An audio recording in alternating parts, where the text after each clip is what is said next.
everyone, I'm Jill Chadwick with the University of Kansas Hospital, and this man standing next to me needs no introduction, but I'm going to tell you who he is anyway.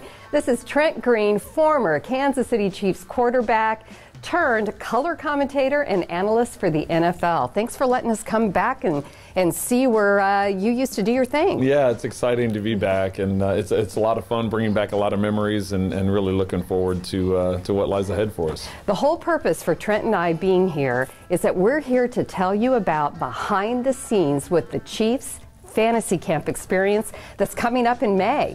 And Trent has agreed to show us around. I am super stoked. Let's start with, where are we? Well, you know, this used to be the team meeting room. Back when I was playing, this is the team meeting room. Now it's used as the team press room. So after games, this is where the players come in, the coaches come in to address the press. But at the time when I was playing, this is where we did all of our team meetings, because everything was done here in Arrowhead Stadium. It was our individual breakdown meeting rooms were in here. But whenever we wanted to get together, first thing you'd do Monday mornings, you'd come in here. Coach would be up front. Hey, this is what happened. This is the good and the bad of what happened during the game. Hand out game balls if it was a winning performance. If it was a bad performance, he always pointed out some of those things too.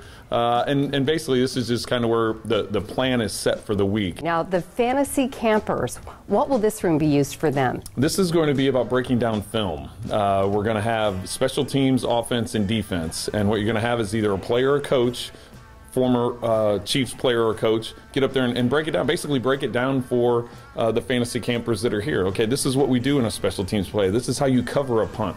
This is an offensive play. This is a formation, a shift, a movement. This is a progression that the quarterback's looking to go through when going through the play. Defensively, this is a blitz. This is our coverage schemes. This is a stunt by the defensive lineman. So you're going to learn a lot of in-depth stuff as to what was going on in a normal NFL meeting room. They better pay attention. Where are we going next? You know what? We got a lot of areas to check, but the first thing we're going to do is go to the locker room and check that out. Well, let me stop you real quick. I'm not sure if this has significance, but it means something to me, the number 10. So yeah. In case you didn't know, yes. That's good. Here we are, the Chiefs, and now we're into the locker room, which really hasn't changed a lot over the years. And really the design of the thing, when you go back the number of years this stadium's been around, and the fact that coaches now like the open locker room. There's a lot of the older stadiums around the National Football League, and even in college for that matter, where they had locker rooms broke up, where you wanted the offense and defense separated. But a lot of coaches now like this big room, massive room like this, so everybody can see everybody. You don't want to be divided up because it's a team concept, and that is getting, more and more coaches are emphasizing that, and really, so this was way before its time. It's bigger than what I expected, and it does not smell like a locker room. Well, don't be in here on game day then. Where was your locker? Right over here. Okay. Right over here. So I was the second one on the end. We tend to keep the quarterbacks together. Before the game, we have stuff to talk about. So for me, it would be the quarterbacks here, running backs right next to us, offensive linemen, the tight ends, and then the wide receivers. So we were all right there. What can a Chiefs fantasy camper expect when they come into the locker room? Well, the first thing they can expect when they come in is they're going to have their name. They're going to have a name tag up above the locker, so they'll know immediately which locker is theirs. Just like a regular Chiefs player, you come in and you don't know where your locker is until you see the name tag. Then in the locker, you'll have an official NFL Chiefs jersey with your name on the back, and of course you can pick whatever number you want, number 10, or whatever number you want. And then there's going to be some other stuff that's in there. We're putting together a bag of goodies for the fantasy campers, and we'll call it a swag bag. We'll call it whatever you want. There's going to be some cool gear in there for them, along with the jerseys. Where are you going to take us next? Now we're going to head out to the field. All right. The tunnel is a big deal. I know that. Yes. And it's going to be a big deal for the Chiefs fantasy campers. You're going to save this for a special moment, I hear. This is we're going to use a side tunnel like the Chiefs players do on game day. Use the side tunnel to come out for pregame warm-up and those kinds of things.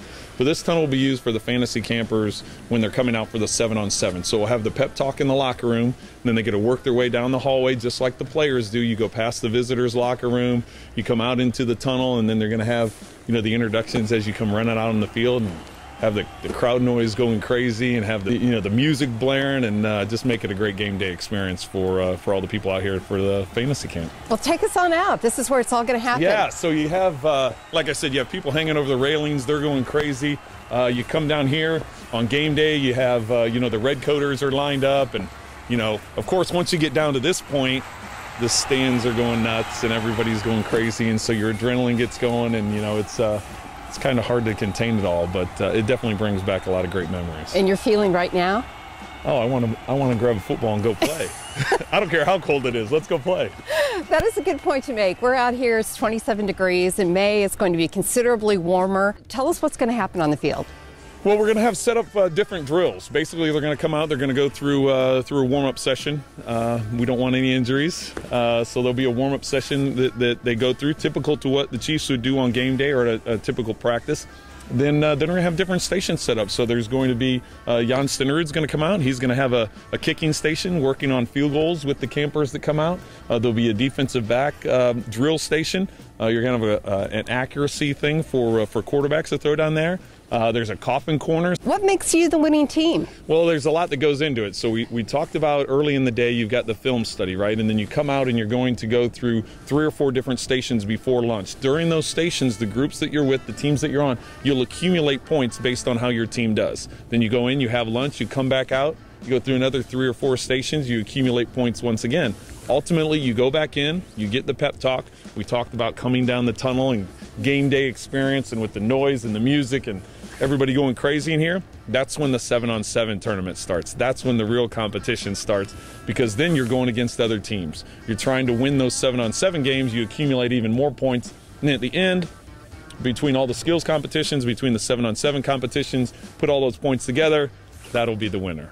The money that's going to be raised through the Chiefs Fantasy Camp goes to benefit the Center for Concussion Management at the University of Kansas Hospital. Everybody who knows anything about football knows that you have had personal experience with concussion. What does it mean to you that this event is benefiting the Center for Concussion Management? You know, the Chiefs asked me to be involved, and when they said where the money was going, that it was going to bring awareness and bring education to understanding what concussions are about, I'm all for it, because as you said, I have a direct experience going through that as a player, and I know for me it's a scary time. Not only was it scary for me, it was scary for my family, scary for my friends, and I think the more that can be the more that can be put out there in the public as far as education and awareness, it's only going to be better. You know, my 2 boys, I let them play football, and the reason for that, people ask me all the time. They're like, "Well, after what you went through, why would you allow them to do that?" And I said, "Well, you know, the education is better. I'm much more educated than my parents were, than my coaches were when I was growing up playing sports. And I think because of that knowledge and because of that background, I'm okay with them doing it, because if something does happen, hopefully it doesn't, but if something does happen, we now know how to handle it better. And, with that awareness and education, it is of great benefit." So great cause, a lot of fun.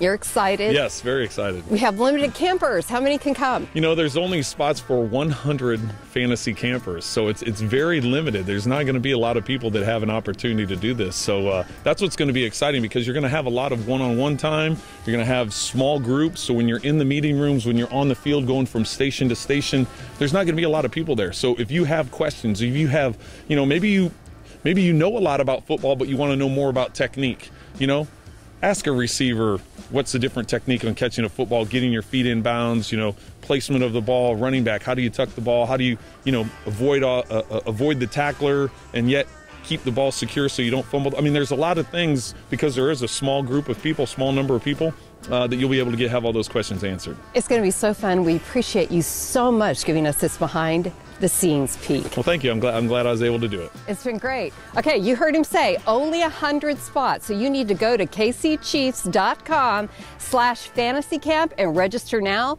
The cost is $2,000. All of the money goes to benefit the Center for Concussion Management.